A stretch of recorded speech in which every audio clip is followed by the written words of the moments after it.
بەرپرسێکی باڵای کۆمسیۆنی هەڵبژاردنەکانی عێراق دان دەنێت بە ساختەکاری بەرفراوان لە هەڵبژاردنەکانی مانگی ڕابردووی ئەنجومەنی نوێنەراندا و ئاشکرای دەکات نزیکەی 800,000 فۆرمی دەنگدان با شێوازێکی نایاسایی خراوەتە نێو سندوقەکانی دەنگدانەوە.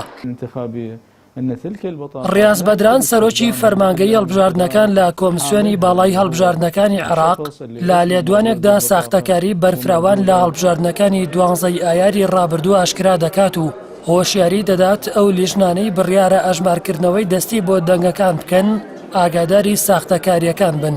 بەدران ئاماژەی بەوەشداوە پرۆسەکە بەدەرنابێت لە مەترسی چونکە نزیکەی 500,000 فۆرمی ساختە و 300,000 فۆرمی تریش با شێوازی نایاسایی و زیادە خراوەتە ناو سندوقەکانی دەنگدانەوە.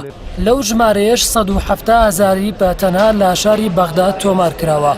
لای خۆیەوە حەنان فەتلاوی ئەندامی ئەنجومەنی نوێنەرانی عێراق لەبارەی لێدوانەکانی بەدرانەوە ڕایگەیاند تەنها ئەو لێدوانانە بەسە بۆ ئەوەی بە تەواوی ئەندامانی ئەنجومەنی کۆمسیاران دادگایی بکرێن.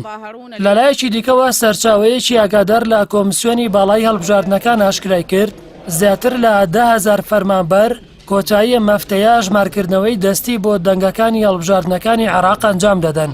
دەشڵێتە و فەرمانبەرانە لە دادگاکانی عێراق و دیوانی چاودێری دارایی و دەستەی نەزاهە و زانکۆی بەغدا و وەزارەتی پەروەردە بانگێش دەکرێت. سەرچاوەکە ئاشکراشی کردووە پرۆسەی دووبارە جیاکردنەوەی دەنگەکان ماوەی 10 ڕۆژ دەخایەنێت.